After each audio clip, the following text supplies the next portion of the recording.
Thank you. The following is one of my voiceover demos. If you're a voiceover artist and you would like to advertise one of your demos on my podcast, please send an MP3 to thedrill12, all one word, at gmail.com. That's thedrill12 at gmail.com. Back in a minute. Americans love scenery. We want to see it all, from one coast to the next, Mount Rushmore down to the Everglades. So hop into a Chevy Malibu and take the scenic route. It's the car you knew America could build. There's a place where people count on friendships they can trace back generations, where they can count on the same stool at the coffee shop waiting for them every morning. This place is called Glen Ellen, and you can find it in every bottle of Glen Ellen wine. This is craft brewed Herman Joseph's, the smoothest, easiest drinking specialty beer in the entire solar system. And I believe you'll find drinkable in the dictionary right after don't order a beer you can't drink. Zoingo! Boingo! The freestyle pogo with more boing, more bounce. Bounce further, bounce higher with Zoingo Boingo. To see what makes Arrowhead Mountain Spring water different from those other waters, you have to go back to the source. And with Arrowhead, that means going back a little farther and longer than most. Between security challenged and security strengthened, there's one important word: how. And it is the how that makes all the difference to our nation and our world. Lockheed Martin. We never forget who we're working for. What makes Kraft Singles so good? 2 out of every 3 kids don't get the recommended amount of calcium. But with Kraft Singles, they get a good source of calcium and the taste they love. Kraft Singles. Magic every single time. Throw boring overboard with a new real meal from Long John Silver's. A meal worthy of a plate, just $4.99. Only at Long John Silver's. We may not all be geniuses, but we can all do something smart. Introducing the Hyundai 199 Sonata Lease. It's a smart deal on a really smart car.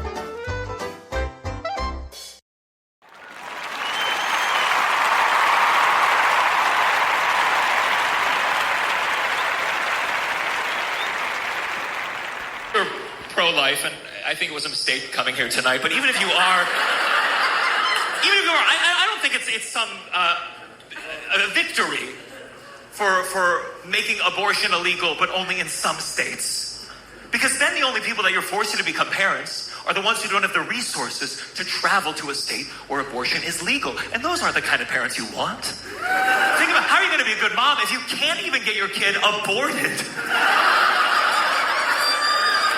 Well, we need parents who are willing to go the distance. You're going to go to Planned Parenthood once, but you're going to go to all his soccer games? Get the fuck out of here, dude.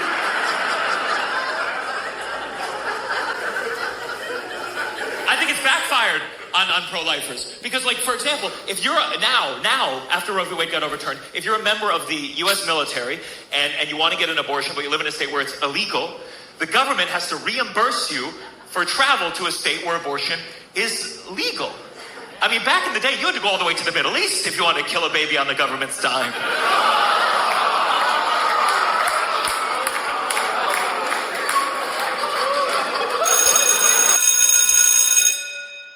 Good morning. It's Saturday, Wiker Saturday, August the 10th, and this is The True Conservative. Welcome to all the butchers, bakers, and candlestick makers out there. I'm Ron, your host, and the only true conservative in the United States today. So today, after the Serenity Prayer and the patriotic song of the day, we will have no free lunch, rules for radicals, rules for patriots, don't think of an elephant, Bishop Barron, Ayn Rand, the 33 strategies of war, and 10 books every conservative must read.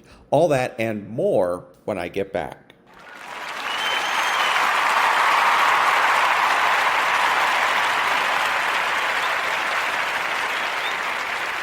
God, grant me the serenity to accept the things I should not change, the courage to change the things I should, and the wisdom to know the difference. Amen.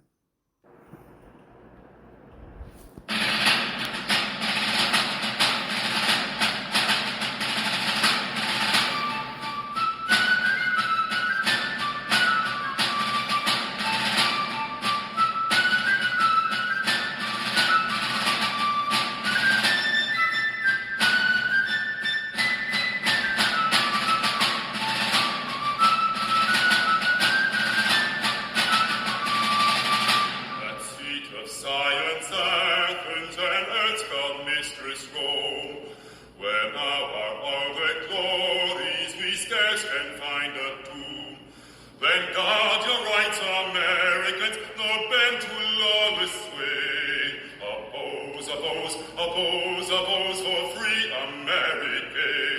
Oppose for free America. Born from a world of tyrants beneath this western sky, we formed a new dominion, our land of liberty.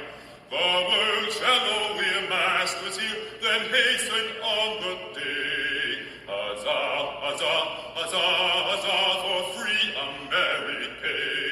Huzzah, huzzah, huzzah, huzzah for free America. Lift up your hands, good people, and swear without mistake. The wretch that would ensnare you shall lay his snares in vain. And should he summon all his force, we'll meet him in a day. And fight to shout and shout and fight for free America. And fight and shout and shout and fight for free America. So guard your hearts, Americans, the men to learn and stay. Oppose for free America. For free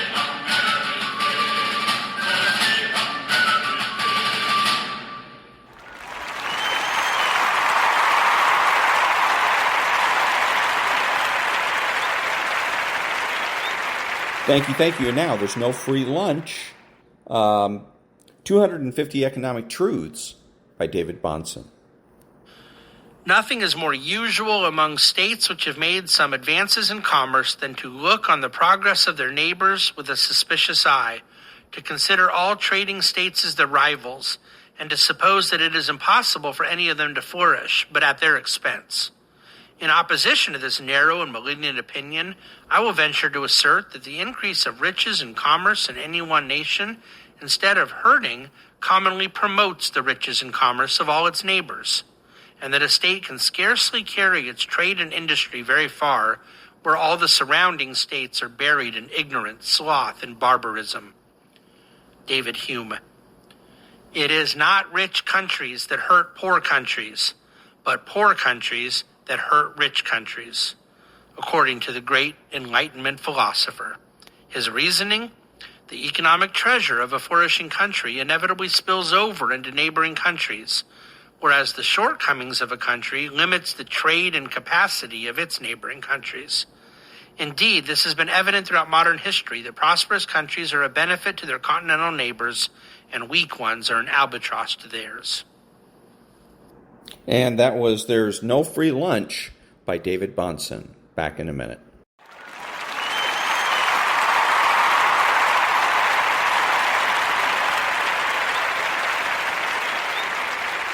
Thank you. And now, rules for radical conservatives. As they say about global warming, the science is settled. So don't call us either Mr. Nice Guy or late for dinner. We come with Tammany brass knuckles in one hand and the little tin box in the other, equally ready to beat you up or shake you down. We just hope we don't faint at the sight of blood. Which brings us to corollary number 1. Challenge every one of our premises and our accomplishments. Expose their true nature and consequences for real people and pin them on us hard.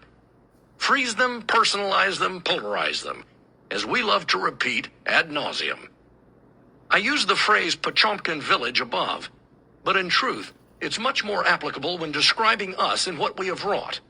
I mean, what exactly have we done that's so all-fired great? When push comes to shove, about all we can come up with is the civil rights movement. But you had at least as much to do with that as we did.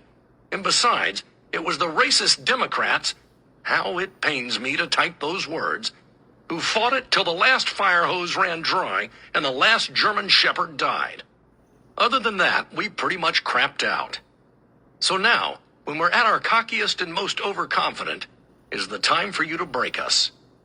It's easier than it might look. Since our only real defense against any of your philosophical challenges is to call you a Nazi and walk away in a huff, get in our face at every conceivable opportunity. Do not let us make one single statement unchallenged. Do not let us frame and dictate the terms of any debate. Wouldn't it be one of the great cheer moments in modern American history if once, just once, you saw a military officer or a captain of industry testify before Congress, subjected to the preening, self-indulgent stupidity of some leftist man-of-the-people millionaire, when all of a sudden the man or woman stops, turns on his tormentors, and says something like this: "You know, I have been sitting here for more than an hour being lectured by a bunch of clowns who can't tie their own shoes without a pollster. A bunch of boobs I wouldn't hire in my mailroom if I still had a mailroom. A bunch of lying, malevolent skunks who have used their offices as public servants to further enrich themselves and their friends, all at the expense of the little guy they profess to care about. By rights, you all ought to be hanging from the lampposts along Constitution Avenue as penalty for the sins you've committed against our great country. You deserve to wind up like Mussolini and Clara, upside down in the village square where the kids can throw rocks at you. You deserve to be frog-marched out of here, placed under arrest, your finances open to public inspection, your private papers exposed for all the world to read. In a show trial, broadcast live on national television and streamed live to every computer, iPhone, BlackBerry, PDA, iPad, and other devices not yet invented, you should be made to confess your malfeasance, offer restitution, beg forgiveness, and then be shot for the crimes you have committed against our country, its people, and its Constitution. A Constitution you swore to uphold and defend, but which apparently meant to you loot and pillage. That's what ought to happen to you, Senator. And in a just nation under God, that's exactly what's going to happen. Sounds of doors being forced open, a great crowd rushing the hearing room. Senators and their aides scream as an enraged populace, unmolested by any police, seizes the Solons and drags them from the chambers. That's not likely to happen anytime soon. Although I have to admit, it's a great scene, and I'm definitely going to put it in my next movie. But what you can do is refuse to play along anymore. Refuse to be bullied by a bunch of high school presidents who couldn't get and hold a real job if Enron was still hiring and Paul Krugman was the head of the Human Resources Department. Don't let another statement of the everybody knows that variety go unchallenged, including from our pet goats in the media. Remember that we at all times must conceal our true intentions behind a fog of newspeak. Dispel the smoke, brimstone, and naphtha and see us for what we really are. Recall that wonderful scene in Faust, Part 1, outside the Auerbach's Keller in Leipzig, in which Mephisto, the real hero as we know, frees a group of students from a spell with the words, "Loose the bonds of illusion from your eyes, and remember how the devil joked."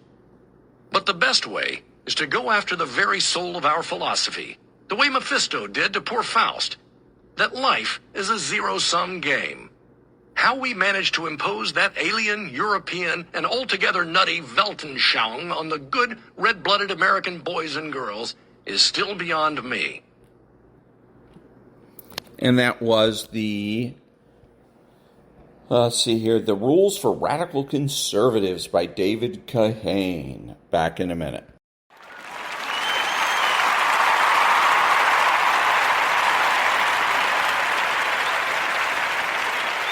Thank you. And now the remainder of Chapter 15 from Don't Think of an Elephant by Dr. George Lakoff. Democracy. A strict father democracy is an institutional democracy operating under strict father values. It counts as a democracy in that it has elections, a tripartite government, civilian control of the military, free markets, basic civil liberties, and widely accessible media. But strict father values are seen as central to democracy, to the empowerment of individuals to change their lives and their society by pursuing their individual interests. Foreign policy. America is the world's moral authority. It is a superpower because it deserves to be. Its values, the right values, are defined by strict father morality. If there is to be a moral order in the world, American sovereignty, wealth, power, and hegemony must be maintained. And American values, conservative family values, the free market, privatization, elimination of social programs, domination of man over nature, and so on, spread throughout the world. The culture war. Strict father morality defines what a good society is. The very idea of a conservatively defined good society is threatened by liberals and progressive ideas and programs. That threat must be fought at all costs. The very fabric of society is at stake. Those are the basics. Those are the ideas and values that the right wing wants to establish. Nothing less than a radical revolution in how America and the rest of the world functions. That the vehemence of the culture war is provoked and maintained by conservatives is no accident. For strict father morality to gain and maintain political power, disunity is required. First, there is economic disunity, the two-tier economy with the unworthy poor remaining poor and serving the deserving rich. But to stay in power, conservatives need the support of the conservative poor. That is, they need a significant percentage of the poor and middle class to vote against their economic interests and for their individual, social, and religious interests. This means that what appears to be a division among conservatives on the basis of domains of interest actually constitutes strength for conservatism on the whole. Conservatism in all those domains of interest is required for conservatism to reign. This has been achieved through the recognition that many working people and evangelical Protestants have a strict father morality in their families or religious lives. Conservative intellectuals have realized that these are the same values that drive political conservatism. They have also realized that people vote their values and their identities more than their economic self-interests. What they have done is to create, via framing and language, a link between strict father morality in the family and religion on the one hand, and conservative politics and business on the other. This conceptual link must be so emotionally strong in those who are not wealthy that it can overcome economic self-interest. Their method for achieving this has been the cultural civil war, a civil war carried out with everything short of live ammunition, pitting Americans with strict father morality, called conservatives, against Americans with nurturant parent morality, the hated liberals, who are portrayed as threatening the way of life and the cultural, religious, and personal identities of conservatives. Conservative political and intellectual leaders faced a challenge in carrying out their goals. They represented an economic and political elite, but they were seeking the votes of middle and lower class working people. They needed, therefore, to identify conservative ideas as populist and liberal or progressive ideas as elitist, even though the reverse was true. They faced a massive framing problem, a problem that required a change in everyday language and thought. But strict father morality gave them an important advantage. It suggests that the wealthy have earned their wealth, that they are good people who deserve it, and that those who govern, both in the public and private sphere, should maintain the right moral order in society. It is a kind of conservative social contract. Through the work of their think tank intellectuals, their language professionals, their writers and ad agencies, and their media specialists, conservatives have worked a revolution in thought and language over 40 to 50 years. Through language, they have branded liberals, whose policies are populist, as effete elitists, unpatriotic spendthrifts, using terms like limousine liberals, latte liberals, tax and spend liberals, Hollywood liberals, East Coast liberals, the liberal elite, wishy-washy liberals, and so on. At the same time, they have branded conservatives, whose policies favor the economic elite, as populists, again through language, including body language.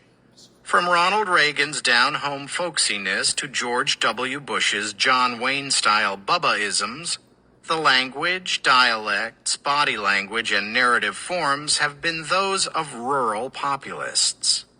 Their radio talk show hosts, warriors all, have adopted the style of hellfire preachers. But the message is the same. The hated liberals are threatening American culture and values, and have to be fought vigorously and continuously on every front. It is a threat to the very security of the nation, as well as morality, religion, the family, and everything real Americans hold dear. Their positions on wedge issues, guns, babies, taxes, same-sex marriage, the flag, school prayer, reveal the treachery of liberals. The wedge issues are not important in themselves, but are vital in what they represent. A strict father attitude to the world. Without the mutually supportive relationships among the domains of interest, individual, governing, business, and social, conservatism as an overarching moral system cannot flourish. What appears to liberals to be fragmentation and disunity could be a mutually reinforcing structure that is powerful and threatening to progressive values and American democracy. The prevailing wisdom of progressives, on the other hand, is that ideological divisions are tearing conservatism apart. But we had better consider both possibilities. And that was Don't Think of an Elephant by Dr. George Lakoff. And again, he's talking, it's important because even though he's talking to Democrats and he's kind of, looking with a jaundiced eye at Republicans and conservatives, it's very vital that you and I understand how they think and how their game is to frame the argument. And it's very powerful. If they frame the argument their way, they can't lose. If we frame the argument our way, we can't lose. And that's what we need to take away from this. And that was the end of chapter 15. Back in a minute.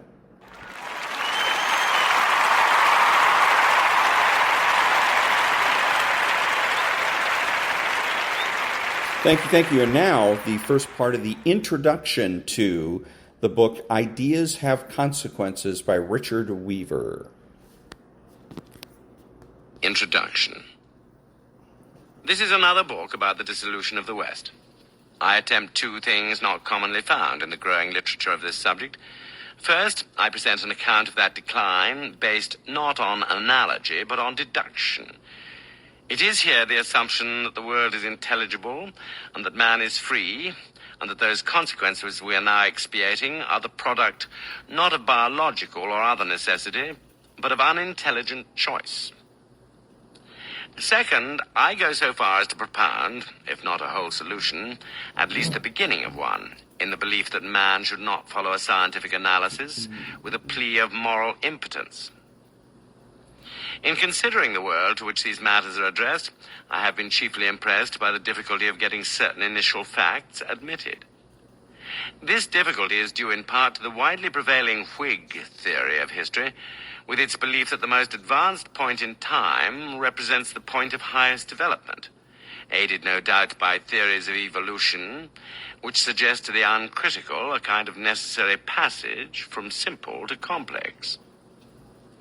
Yet the real trouble is found to lie deeper than this. It is the appalling problem, when one comes to actual cases, of getting men to distinguish between better and worse.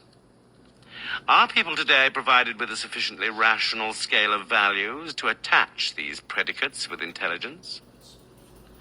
There is ground for declaring that modern man has become a moral idiot. So few are those who care to examine their lives, or to accept the rebuke which comes of admitting that our present state may be a fallen state, that one questions whether people now understand what is meant by the superiority of an ideal. One might expect abstract reasoning to be lost upon them. But what is he to think when attestations of the most concrete kind are set before them, and they are still powerless to mark a difference or to draw a lesson? For 4 centuries, every man has been not only his own priest, but his own professor of ethics, and the consequence is an anarchy which threatens even that minimum consensus of value necessary to the political state. Surely we are justified in saying of our time, if you seek the monument to our folly, look about you. In our own day we have seen cities obliterated and ancient faiths stricken. We may well ask, in the words of Matthew, whether we are not faced with great tribulation such as was not since the beginning of the world. We have for many years moved with a brash confidence that man had achieved a position of independence which rendered the ancient restraints needless. Now, in the first half of the 20th century, at the height of modern progress, we behold unprecedented outbreaks of hatred and violence. We have seen whole nations desolated by war and turned into penal camps by their conquerors. We find half of mankind looking upon the other half as criminal. Everywhere occur symptoms of mass psychosis. Most portentous of all, there appear diverging bases of value, so that our single planetary globe is mocked by worlds of different understanding. These signs of disintegration arouse fear, and fear leads to desperate unilateral efforts toward survival, which only forward the process. Like Macbeth, Western man made an evil decision, which has become the efficient and final cause of other evil decisions. Have we forgotten our encounter with the witches on the heath? It occurred in the late 14th century, and what the witches said to the protagonist of this drama was that man could realize himself more fully if he would only abandon his belief in the existence of transcendentals. The powers of darkness were working subtly, as always, and they couched this proposition in the seemingly innocent form of an attack upon universals. The defeat of logical realism in the great medieval debate was the crucial event in the history of Western culture. From this flowed those acts which issue now in modern decadence. One may be accused here of oversimplifying the historical process, but I take the view that the conscious policies of men and governments are not mere rationalizations of what has been brought about by unaccountable forces. They are rather deductions from our most basic ideas of human destiny, and they have a great, though not unobstructed, power to determine our course. For this reason, I turn to William of Ockham as the best representative of a change which came over man's conception of reality at this historic juncture. It was William of Ockham who propounded the fateful doctrine of nominalism, which denies that universals have a real existence. His triumph tended to leave universal terms mere names serving our convenience. The issue ultimately involved is whether there is a source of truth higher than and independent of man. And the answer to the question is decisive for one's view of the nature and destiny of humankind. And that was the first part of the introduction. It says, anyways, of Ideas Have Consequences by Richard Weaver. Back in a minute.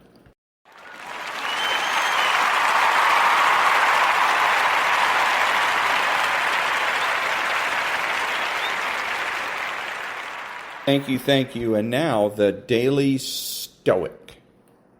Don't seek out strife. I don't agree with those who plunge headlong into the middle of the flood, and who, accepting a turbulent life, struggle daily in great spirit with difficult circumstances. The wise person will endure that, but won't choose it, choosing to be at peace rather than at war. Seneca, Moral Letters, 28.7. It has become a cliché to quote Theodore Roosevelt's Man in the Arena speech, which lionizes the one whose face is marred by dust and sweat and blood, who strives valiantly, compared with the critic who sits on the sidelines. Roosevelt gave that speech shortly after he left office, at the height of his popularity. In a few years, he would run against his former protege in an attempt to retake the White House, losing badly and nearly assassinated in the process. He would also nearly die exploring a river in the Amazon, kill thousands of animals in African safaris, and then beg Woodrow Wilson to allow him to enlist in World War I, despite being 59 years old, he would do a lot of things that seem somewhat baffling in retrospect. Theodore Roosevelt was a truly great man, but he was also driven by a compulsion, a work and activity addiction that was seemingly without end. Many of us share this affliction, being driven by something we can't control. We're afraid of being still, so we seek out strife and action as a distraction. We choose to be at war, in some cases literally, when peace is, in fact, the more honorable and fitting choice. Yes, the man in the arena is admirable, as is the soldier and the politician and the businesswoman and all the other occupations. But, and this is a big but, only if we're in the arena for the right reasons. And that was the Daily Stoic. Back in a minute.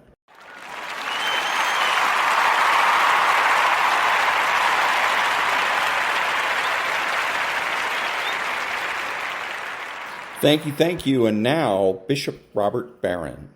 You're not just dumbly here or a result of a cosmic accident. No, you've been willed into existence by God. Why did he create you? Because he's got a mission for you. Hey, it might not be what the world thinks is important. Who cares? What's your mission from God? Might be the quietest thing. It's little in the eyes of the world, but great in the eyes of God. Now, here's the point. Once you understand what that is, move, act. Don't procrastinate.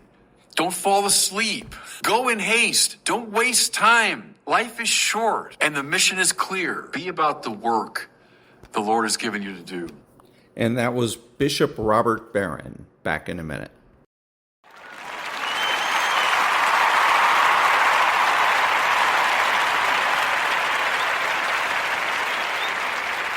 Thank you. And now the Ayn Rand thought of the day. Quote, the source of the government's authority is the consent of the government. This means that the government is not the ruler, but the servant or agent of its citizens. It means that the government as such has no rights. It's Ayn Rand from The Nature of Government from the Virtue of Selfishness. Back in a minute.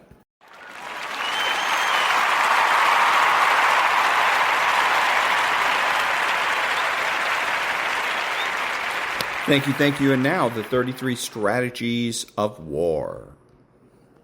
From 6 Secret Teachings by Tai Kung. Speak deferentially, listen respectfully, follow his command, and accord with him in everything. He will never imagine you might be in conflict with him. Our treacherous measures will then be settled. And that was the 33 Strategies of War by Robert Greene. Back in a minute.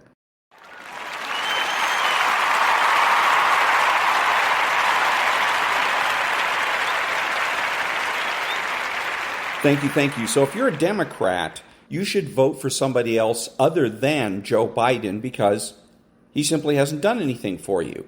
I'm not talking about how he's not conservative enough or he hasn't balanced the budget or things like that because I know you guys don't particularly care about all that. I'm talking about the things you care about.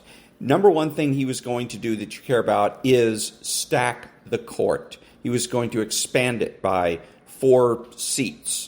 By going ahead and getting D.C. to be a state, Puerto Rico to be a state, et cetera, et cetera. Whatever happened to that? He started a committee or commission to study the problem, and that's where all good ideas go to die. And so that's nothing. So now what about single payer? Where are we on single payer? Because isn't it Obamacare supposed to be a step in the direction of single payer? So how come that hasn't happened? He hasn't done anything. What about war? Democrats are supposed to be the party of peace. But he has allowed 2 wars to break out and continue under his administration. So, and then again, what about things like inflation Going to the grocery store and having to pay more. And nobody can deny that there's inflation because we all go to the grocery store and we all know that the prices have gone up. And that's no good for anybody. So just for those three things, why bother to vote for Joe Biden? He hasn't done for you what he promised to do. So you got to vote for somebody else. If you can't bring yourself to vote Republican, then vote Robert Kennedy. Back in a minute.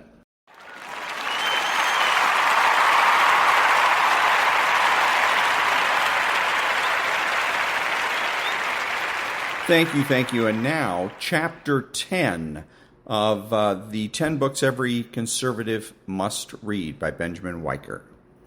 Chapter 10. The Road to Serfdom. Friedrich August von Hayek. Nowhere has democracy ever worked well without a great measure of local self-government, providing a school of political training for the people at large as much as for their future leaders. It is only where responsibility can be learned and practiced in affairs with which most people are familiar, where it is the awareness of one's neighbor rather than some theoretical knowledge of the needs of other people which guides action, that the ordinary man can take a real part in public affairs because they concern the world he knows. How not to be confused about Hayek. A primer. Friedrich von Hayek's classic book, The Road to Serfdom, is an easy read, but it has also been easily misunderstood, in part because of Hayek's brilliance as an economist. The chief misunderstanding is that The Road to Serfdom is solely about economics. It is not, and a clue to this is that Hayek took the title for his book not from some economic treatise, but from Tocqueville's Democracy in America, and Hayek quotes in particular Tocqueville's passage about soft despotism. Thus, after taking each individual by turns in its powerful hands and kneading him as it likes, the sovereign extends its arms over society as a whole. It covers its surface with a network of small, complicated, painstaking, uniform rules through which the most original minds and the most vigorous souls cannot clear a way to surpass the crowd. It does not break wills, but it softens them, bends them, and directs them. It rarely forces one to act, but it constantly opposes itself to one's acting. It does not destroy, it prevents things from being born. It does not tyrannize, it hinders, compromises, enervates, extinguishes, dazes, and finally reduces each nation to being nothing more than a herd of timid and industrious animals, of which the government is the shepherd. Another clue is that he begins Chapter 7, Economic Control and Totalitarianism, with a quote from Hilaire Belloc's The Servile State. The control of the production of wealth is the control of human life itself. Hayek's book is not merely an economic book. It is about the dehumanizing effects that a socialist political economic system has on the individual. Hayek lamented that one of the main points of The Road to Serfdom, entirely missed by its critics, is that the most important change which extensive government control produces is a psychological change, an alteration in the character of the people, one that occurs when they willingly yield their freedom to a totalitarian state, even if it is the comfortable servitude of the welfare state. As Hayek also understood, the control of every detail of economic life by the welfare state is the control of human life itself, Belloc, and this pervasive control hinders, compromises, enervates, extinguishes, dazes, and finally reduces each nation to being nothing more than a herd of timid and industrious animals, of which the government is the shepherd. Tocqueville. We might say it this way. The evil of socialism is not its calculable material inefficiency, but its incalculable damage to the soul. We should not be surprised, then, that the real case to be made for economic freedom is moral. As with Aristotle, the Anti-Federalists, and Belloc, the positive focus in regard to economic liberty is on the moral responsibility of the individual to develop his own abilities to provide the necessities of life. This is an essential part of his perfection, his natural development as a human being. And that is why Hayek can state that the government should be a means, a mere instrument, to help individuals in the fullest development of their individual personality, rather than an end in itself. Centralized, pervasive government planning is not only inefficient, but destroys the opportunity for the individual to develop his own intelligence and moral responsibility, to direct his own human potentialities as a sub-creator, and to contribute the fruit of his own particular talents to the common wealth. Socialism crushes all such development and forces the individual to be a passive means or instrument of the state and its goals. A second point needs to be made with equal clarity. Hayek's rejection of the niggling interventionist nanny state and his affirmation of economic freedom and competition do not mean that he was a doctrinaire libertarian. That is a mistake that both his detractors and all too many of his promoters make. The controversy, for Hayek, is not between the extreme positions of complete government intervention and no government intervention. As he explained, the road to serfdom was not about whether the state ought to act or ought not to act at all. The whole effort of my book was to substitute a new distinction for the older, silly, and vague idea. I had realized that some kind of state action is extremely dangerous. Therefore, my whole effort was to distinguish between legitimate and illegitimate action. I have attempted to do that by saying that, so far as government plans for competition or steps in where competition cannot possibly do the job, there is no objection. But I believe that all other forms of government activity are highly dangerous. The road to serfdom is focused on the kind of state action that Hayek quite prophetically, and in line with Tocqueville and Belloc, saw as extremely dangerous. The pervasive, top-down control of every level of society and the economy advocated by socialism. Hayek's alternative was not libertarian anarchy, but a limited state that provided through law a framework within which individual economic activity can flourish. Economic competition, he wrote, if it is to be made effective, requires a good deal of government activity directed toward making it effective and toward supplementing it where it cannot be made effective. I am not an anarchist. I do not suggest that a competitive system can work without an effectively enforced and intelligently drawn-up legal system. That is why he distanced himself from the wooden insistence of some classical liberals on the principle of laissez-faire. There is, argued Hayek, all the difference between deliberately creating a system within which competition will work as beneficially as possible and passively accepting institutions as they are, as some advocates of laissez-faire capitalism propose. The successful use of competition as the principle of social organization precludes certain types of coercive interference with economic life, but it admits of others, which sometimes may very considerably assist its work and even requires certain kinds of government action. In accord with the principle of subsidiarity, the government supplements rather than supplants individual economic effort. Nor did Hayek shun the notion of some kind of social safety net. While rejecting the all-pervasive socialist welfare state, Hayek believed that it was only humane that some minimum of food, shelter, and clothing, sufficient to preserve health and the capacity to work, be assured to everybody. And the state should also render assistance to the victims of such acts of God as earthquakes and floods.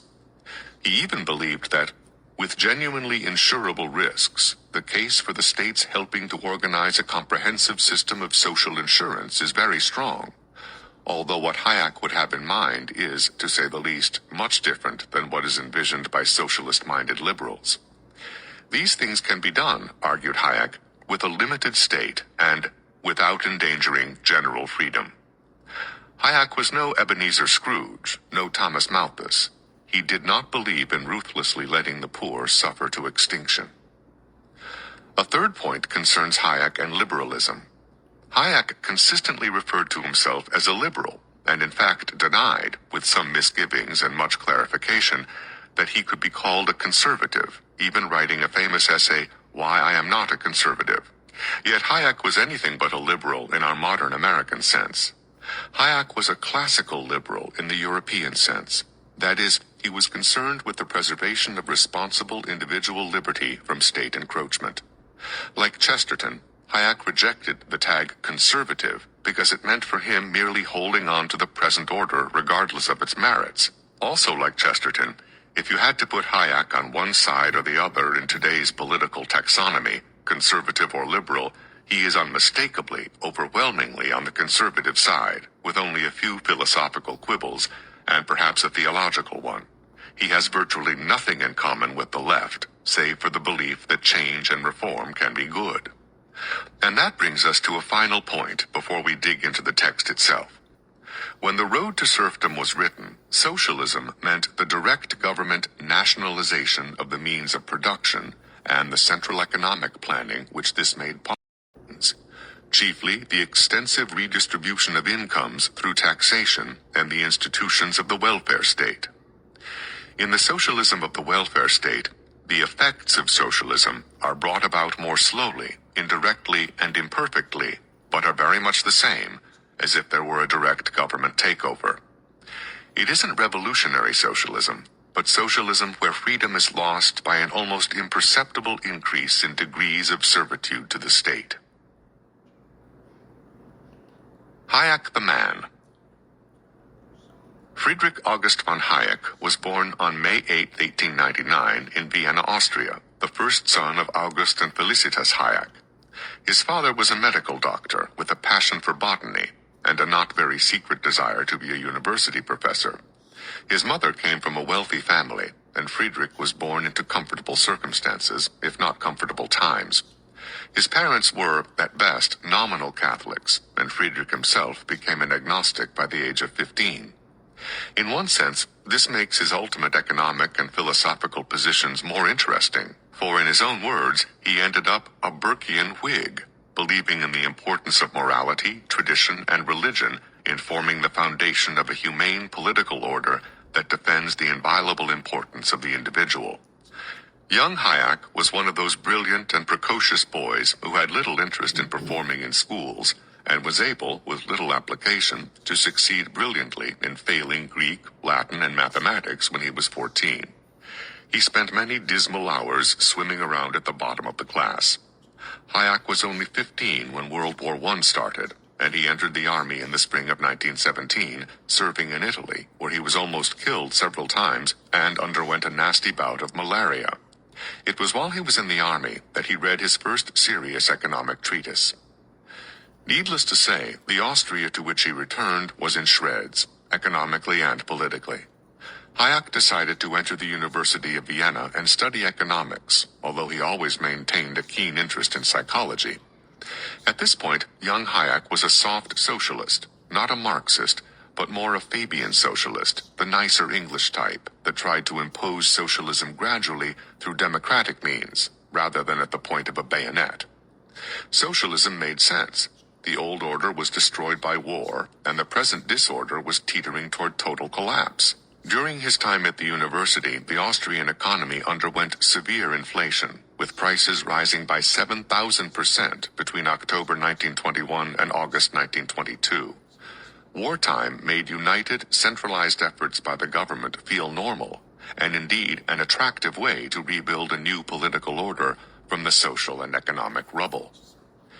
Yet Hayek ultimately rejected the socialist solution, and in large part that was the result of him coming into contact with the Austrian School of Economics at Vienna, where Hayek was indirectly influenced by his reading of Karl Menger, and directly influenced by a professor, Friedrich von Weisser, and later by the mentorship of Ludwig von Mises.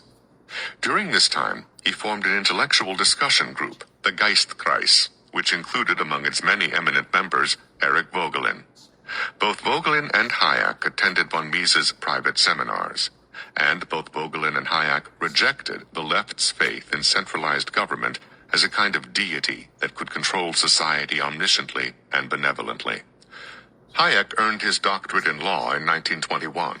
Economics was a subset of the field of law at Vienna, and in political science in 1923. Obviously, Hayek's days as an academic underachiever were over. Having decided that he would be an economist, he went to New York from 1923 to 1924, with von Mises's help, studying at New York University and living in near poverty. He did some preliminary work on the Federal Reserve, but the greatest benefit was gaining fluency in English. Hayek returned from America, married Helena von Fritzsche, 1926, and with von Mises founded the Austrian Institute for Business Cycle Research in Vienna in 1927. Hayek was strongly influenced by von Mises's conclusion that fiddling with the money supply to stimulate the economy actually causes far more problems than it solves, providing artificially low interest rates, stimulating artificially high spending, encouraging imprudent investment, and setting off inflation. Mises' arguments weaned Hayek completely off Fabian socialism and set him against the kind of economic manipulation favored by John Maynard Keynes and favored by liberalism since FDR. "We can spend our way out of this crisis," as a battle cry, was for Hayek a sure way to send an economy into frantic self-destruction. Hayek offered a series of lectures at the London School of Economics in early 1931, and the following year took up a post there. Ironically, the LSE was founded by the two leading Fabian socialists, Beatrice and Sidney Webb, and Hayek locked horns with the leading socialist of the school, Harold Laski. Fabian socialism called for top-down reconstruction of all society and all societies. Fabians had no difficulty with a kind of liberal imperialism such as is now ensconced at the United Nations. Top-down radical reconstruction assumed that universal benevolence must be armed with political omnipotence, and so Fabian socialism had ineradicable totalitarian tendencies. After Hitler annexed Austria in March 1938, Hayek decided to become a British citizen. Hayek would ever after point out the connection between nice British socialism and nasty German socialism. Do not forget that Nazi stands for National Socialist German Workers' Party. In 1944, with World War II still raging, Hayek published The Road to Serfdom. Its initial print run in England was a mere 2,000 copies, but more copies were immediately ordered as the book sold rapidly, and the publisher had to scramble because Britain was suffering from a wartime paper shortage. But this was nothing to the book's reception in America. A New York Times book review by Henry Hazlitt sent the initial American printing from 2,000 to an additional 5,000, and then 10,000, all within a few days.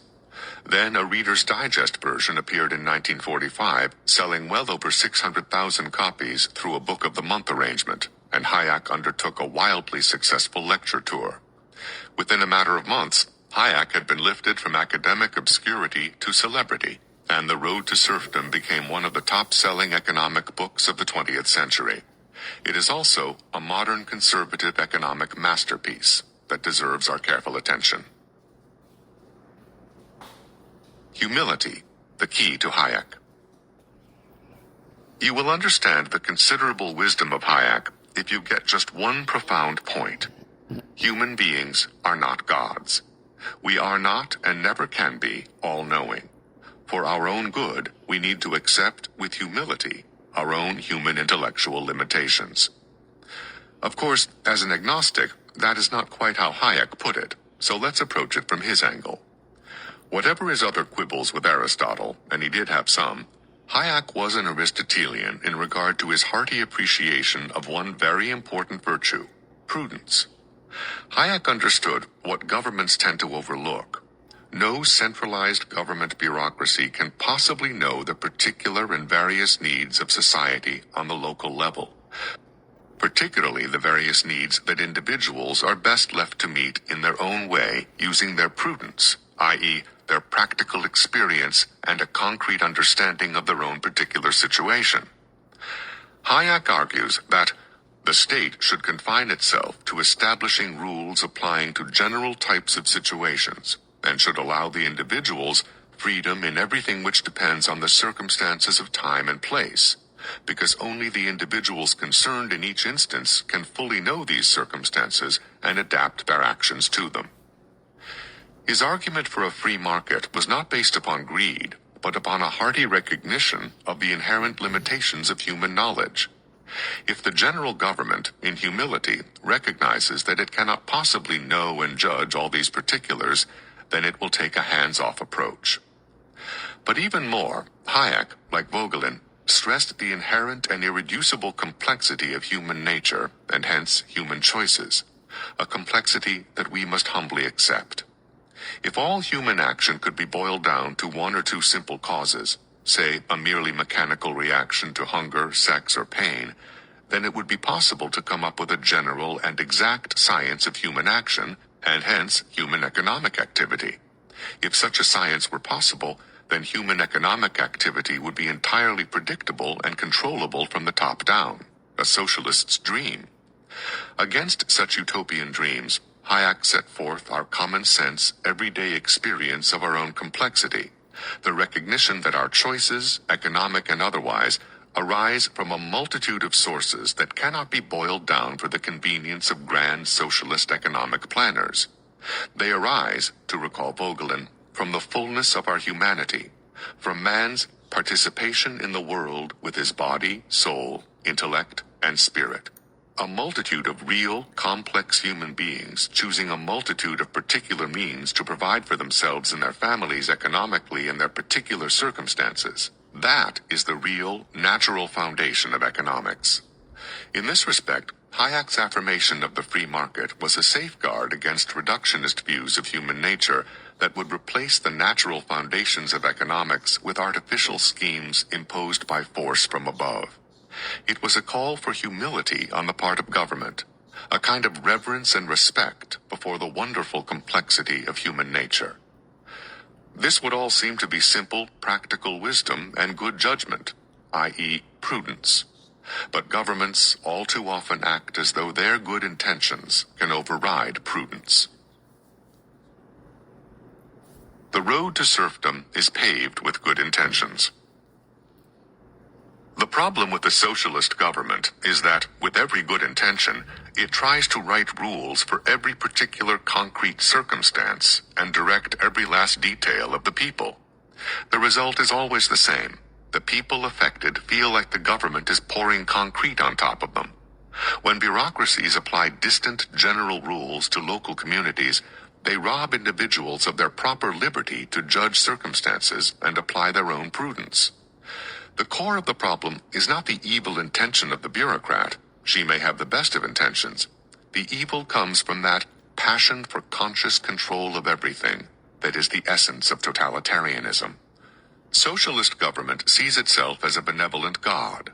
It becomes instead a malevolent tyrant, micromanaging the details of everyone's life with all the blundering inefficiency, confusion, unintended consequences, and plain idiocy, which we politely call imprudence, that have made the name bureaucrat a term of infamy.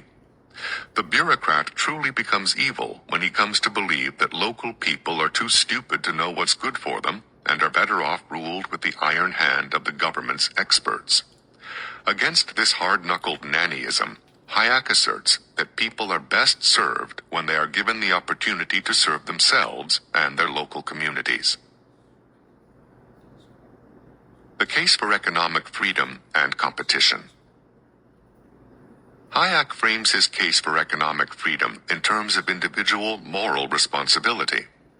If the government assumes my moral responsibility in economic life, in my work as a provider for myself and my family, or in any other way, it severely limits my capacity to act as a moral being.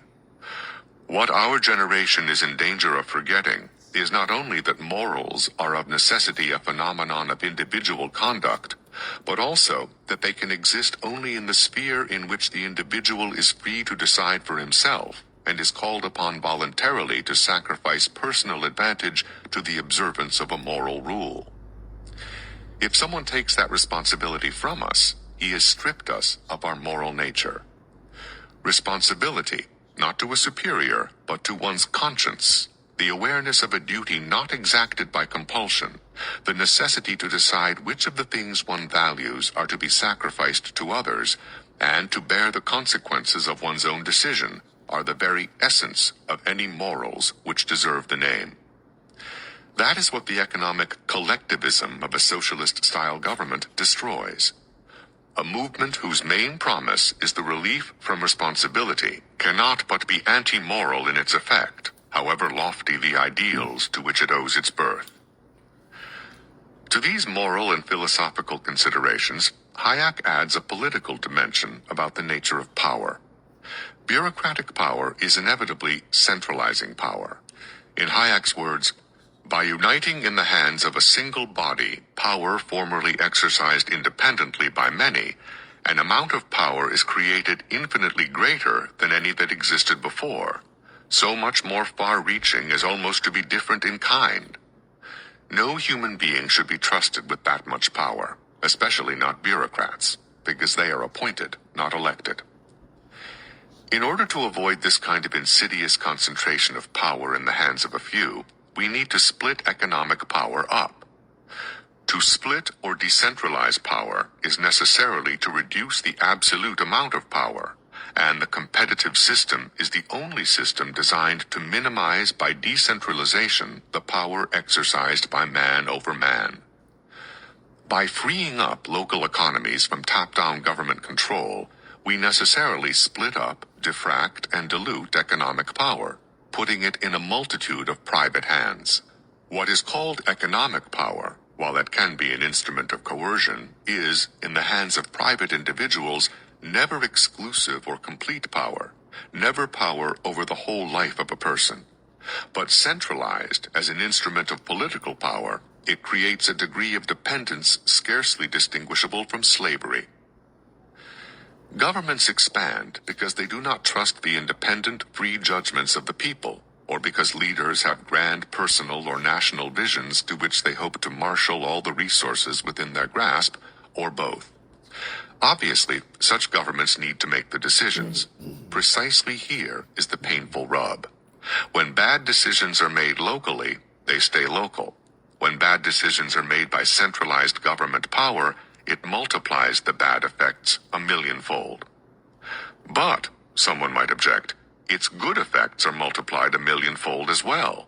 And since at least our government is of the people, by the people, and for the people, we can expect far more good than bad decisions will be made because they will be made by us. Not so, replies Hayek. What actually happens is this. Since the central government has taken upon itself the task of ruling society in all its particulars, it must make very particular plans that try to cover the myriad details in endless areas. No general legislative body, busy with 1,000 other tasks, can possibly attend to any such detail, and so the task of writing legislation is passed on to a very few experts, and the task of concrete implementation and oversight into the hands of unelected bureaucrats. So much for of the people, by the people, and for the people. Centralizing always means the rule of the few, so that even with popular election, congressmen will be forced to delegate power to a small number of experts and bureaucrats. That is, they will at best be reduced to choosing the persons who are to have practically absolute power. Since the experts are often hand-picked from industry or some other special interest, who just happen to have contributed to certain election campaigns, it shouldn't surprise us that we end up with a conspiracy of Congress with special interests. That is not the free market, but the market controlled by a collusion between industry and government, which is the chief source of economic monopolies. So, is there no role for government in the economy? Hayek allows that government should assure that prices aren't fixed by collusion, that monopolies don't crush competition, and that obvious dangers are avoided and some regulatory safeguards imposed. To prohibit the use of certain poisonous substances, or to require special precautions in their use, to limit working hours, or to require certain sanitary arrangements, is fully compatible with the preservation of competition. Nor is the preservation of competition incompatible with an extensive system of social services, so long as the organization of these services is not designed in such a way as to make competition ineffective over wide fields. Competition is essential, but it is not the goal, but rather the result of what Hayek is truly trying to preserve, which is free people freely conducting their business without centralized direction. We aren't surprised, then, that Hayek ends The Road to Serfdom sounding very like an anti-federalist. Toward the end of World War II, looking over the ruins of Europe caused by the ultimate centralizing effort of Germany to assert itself as a world empire, Hayek said, "We shall not rebuild civilization on the large scale. It is no accident that on the whole there was more beauty and decency to be found in the life of the small peoples, and that among the large ones there was more happiness and content in proportion as they had avoided the deadly blight of centralization. Least of all shall we preserve democracy or foster its growth if all the power and most of the important decisions rest with an organization far too big for the common man to survey or comprehend. Nowhere has democracy ever worked well without a great measure of local self-government, providing a school of political training for the people at large as much as for their future leaders. It is only where responsibility can be learned and practiced in affairs with which most people are familiar, where it is the awareness of one's neighbor, rather than some theoretical knowledge of the needs of other people, which guides action, that the ordinary man can take a real part in public affairs because they concern the world he knows. We shall be the gainers if we create a world fit for small states to live in." Liberalism, scientism, and the utopian urge. While claiming the classical liberal label for himself, Hayek recognized that socialism's pedigree came from left liberalism. In the desire to remake the world, to bring about an earthly utopia, left liberalism aims at complete social, political, and economic reconstruction, and that requires vast centralized power. This desire is fueled by a belief that science makes such a transformation possible through an omniscient state.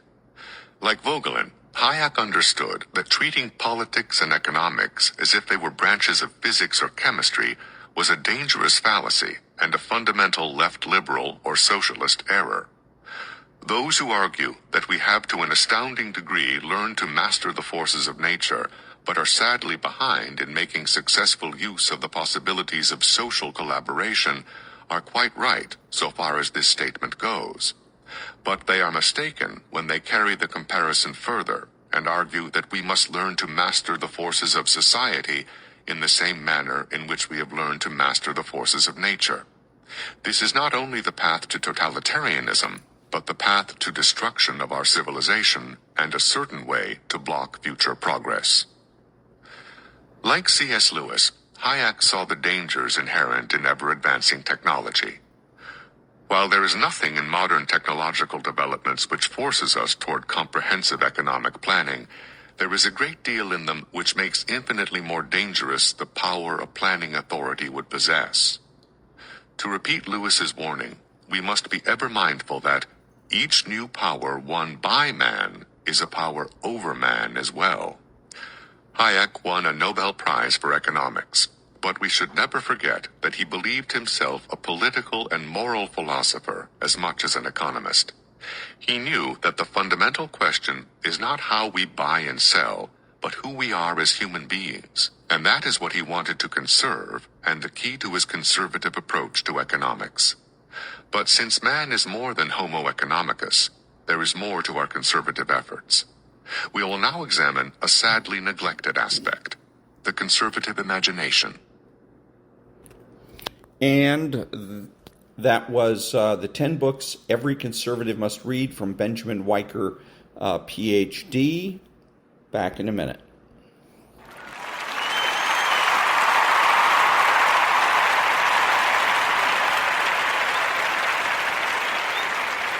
This is Ron, your host, the only true conservative in the United States today, bidding adios to all the butchers, bakers, and candlestick makers out there, and reminding you that you are not neutral and that the government has no rights.